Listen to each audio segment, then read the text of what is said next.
wax ji ci déclaration bi ma def foofu la séance tenante à chaud et la ma fa wax dégg ngeen ko, mais j'ai d'abord évoqué nos relations très anciennes avec Thione. tënk naa ko fa nee naa leen 95 la ñu xamanteeg moom et c'était fortuit ndax dafa créé woon benn clip bu ñuy wax Rasoul di ci tagg Seydina Mohamed daal di ñëw sàkku ci Abdou Latif Guèye ne ko sama d'habitude sama clip yi maa ngi leen di tourner en bordure de plage dans les marchés publics ay Sorano, mais kii may jagleel clip bi ñemewuma tourner ko dans un endroit ordinaire lu dul béréb boo xam ne dañ fay sàbbal yàlla te yéen seen siège Jamra ci biir am na lu ñuy wax Addawa, c'est-à-dire un département d'école coranique. Effectivement, am nañ fa daara.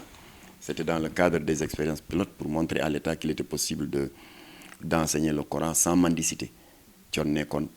ci biir daara ji laa ko bëgg a tourner. Latif yombalal ko lool ba jox ko sax ay figurants, c'est-à-dire nos propres talibés moo tax boo ko seetee ci clip bi oustaz bi di way ñuy aw ci fin wu clip bi et c'est toujours disponible dans YouTube. Thione et le Ramadan remercie Jamra pour leur collaboration foofu la ñu xamante ak baay bi ma rappelé naa ko ci sama intervention. ma ne deuxième contact avec la famille Seck mooy bi ñuy dal ñun Jamra ci kaw Wally en janvier 2016 bi mu fi bëggee lancer la mode de sac de femme porté par un homme ci la ñu def déclaration ne ki fi indi mode bi di Kenny West te ñëpp xam nañ ne c'est un illuminati ku bañ diine la yàlla may na ko wërsëg lool nag ndax c'est un artiste de renommée internationale waaye li ñu xam ci taxawaayam sur le plan moral àdduna bi yëpp seede nañ ko bañ na ko ba clipam yi ci fin ba toujours am na bàkk bu mu koy tëjee dans les 30 dernières secondes dafay naan j'ai vendu mon âme au diable autrement dit sama ruu gi jaay naa ko Iblis kooku du royukaay. Bref ñu yadda Wally ne ko kon sa saag bi bu dee da nga ci jublu woon feemu artiste rek c'est l'effet contraire parce que tu es en train de faire du mal à la société. La preuve am na ñaar ci say fans ndax fans genre Baye Fall rek da ñoom bu ñu joxee seen bopp dañuy joxe ba jeex tàkk alors yu la doon toppandoo dóor nañu leen ba ambulance leen jël si ñu ne ko kon nag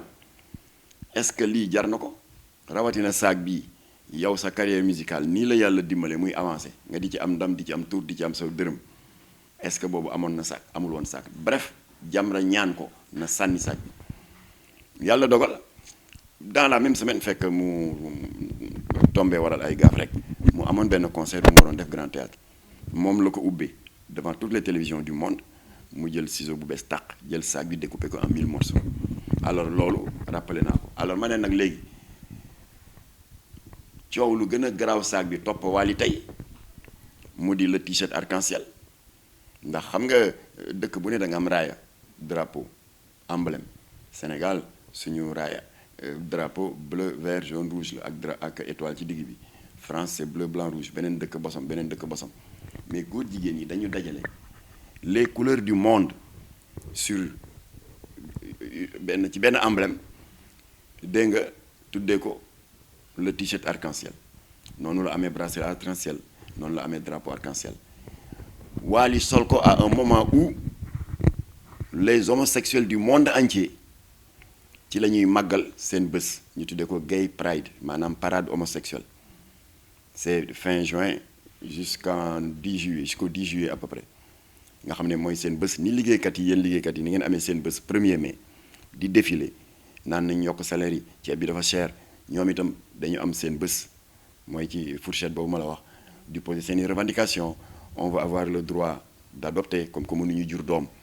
on veut qu'on nous permette de nous marier alors nit ñi dañ doon xeeb gay pride yi mais gay pride def na effet ba def pression ci François Hollande ba non seulement daga nañ ngóor jigéen waaye France woote na en 2013 la loi pour le mariage pour tous. Alors ba ñuy màggal bés boobu le même jour Wally dem place de la Nation soi-disant pour célébrer la victoire des Lions contre Ouganda. waaw bu dee da ngay célébrer victoire sa dëkk lu la tere sol drapeau sa dëkk boo amul sa drapeau dëkk lu la solo tere sol drapeau Lions yi nga xam ne même ñiy jaay koko ci mbedd mi sax ak sireur yi léegi par solidarité patriotique fexe nañ ba jënd drapeau t-shirt Lions yi nga bàyyi yooyu yëpp nga dem sol la nga xam ne c'est le signe de reconnaissance et le symbole de ralliement de la communauté LGBT mondiale def sa concert ma daal di woo Wally waxtaan nañ ci ma ne ko je peux te montrer des captures d'écran kuréelu homosexuel yi ci àdduna bi ñu ngi lay gërëm parce que ñu ngi nii naan gis nga de en 2001 dañu xeexoon ba gay pride bi nul kooku j'en ai suffisamment parlé dans les télé maak Latif ak le général Mamadou Niang ministre de l'Intérieur ñoo xeexoon ba mettre en échec la première tentative de gay pride en 2001 alors gars yi ne 2001 c'était pas le bon waaye bii moom c'est le bon coup parce que gis ngeen xale bi day wax dëgg yàlla may na la communauté LGBT mondiale ñu am fa percé ba la première fois ngi ñuy organiser gay pride tooñ nañ Sénégal alors loolu waxtaan naa ko alors ma ne bref bi may jeexal sama ma ne leen kon na njabootu Wally xam ni ñii toog ci suuf parce que fekk y avait 2 journalistes très jeunes qui devaient avoir l'âge de Wally ma ne ñii toog ci suuf bu kenn ci ñoom jógoon sol le t-shirt LGBT ça allait passer inaperçu parce que c'est des Sénégalais lambda mais Wally yàlla moo dogal donte le jeune la te ndogalu yàlla la dafa am des dizaines de milliers de jeunes yu ko topp jox ko bopp kon kàddu gu mu yëkkati ak acte bu mu posé dafay am ci jeunesse bi un impact considérable ma ne yow mii bàyyam Thione Seck kon war ngeen xam ne Wally n'a pas le droit de dire et de faire ce qu'il veut parce que c'est un homme public te yàlla ko dénk ko ay jeunes te jeunes yi c'est l'avenir de la nation dañ leen war a defar jox leen ay jikko yu baax alors ma leen kon nag li leen Jamra di ñaan et je parle pas au nom de Makhtar Gueye mais au nom de Jamra na ngeen di veiller sur ses ports vestimentaires na ngeen di veiller sur ses tenues de scène ndax lobby foo ko fekk day seet nit ku am siiw ku am tur nekk porteur de voix mu ir bunt ci yow ma ne ko yow Thione Seck mi toog mënuloo waat ci yàlla ni muy yow ak sa génération artiste yi nga tollool jamono que amul benn yoon bu ay lobby jéemul am bunt ci yow muy lobby homosexuel ou maçonnique jéem bi moom foog mu am xanaa ñu jéem échoué mais foog mu jéem waaye Wally yàlla dafa dogal c'est le Benjamin du showbiz c'est le plus jeune et par définition le plus fragile ma ne kon amu leen droit seetaan ko muy def lu ko neex alors ci laa leen nag day leen surveiller ses ports vestimentaires et ses tenues de scène Jamra est même disposé parce que j'ai pas pu détailler ça parce que dama ñëw ci conférence yu jàmbur xam nga Latif dafa créé woon benn troupe théâtre joué ay pièces de théâtre islamique defe naa seen pièce bi gën a siiw mooy Talal Badrul Alayna bi ñuy doon célébrer le retour ou le départ du prophète d'exil Sorano lañ ko defee woon alors kii manager troupe boobu tailleur la styliste la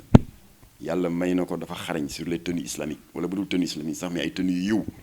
alors ma ne ko kon Jamra est même disposé jël kenn ci moom dépêché la ko pour que mu lay conseiller gratuitement laaj ñu la dërëm pour que mu lay conseiller ci wàllu tenue yu yiw ndax da nga nekk dans un pays qui a ses sensibilités loolu la presse bi ne Makhtar Gueye va intégrer le staff de Wally waaye baal naa leen ay ree la ma def.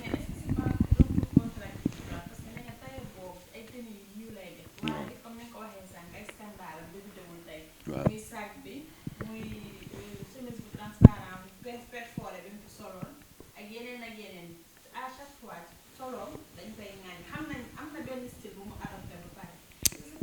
non c'est pas contradictoire waa jooju bu ñëwoon conseiller ko mu nangu ko alhamdulilah bu ko nanguwul ñu ne ko fa ñukk dem si ñoom parce que mënuñoo wañaar loxoom mais c'était de mon devoir pour ñu may ko bunt boobu ne ko mën nañ la may kenn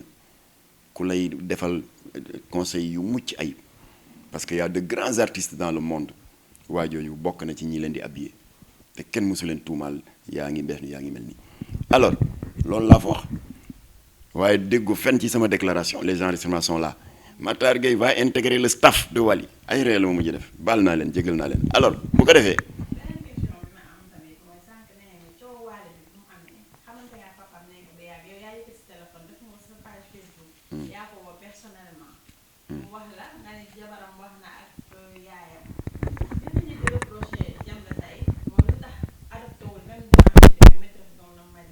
voilà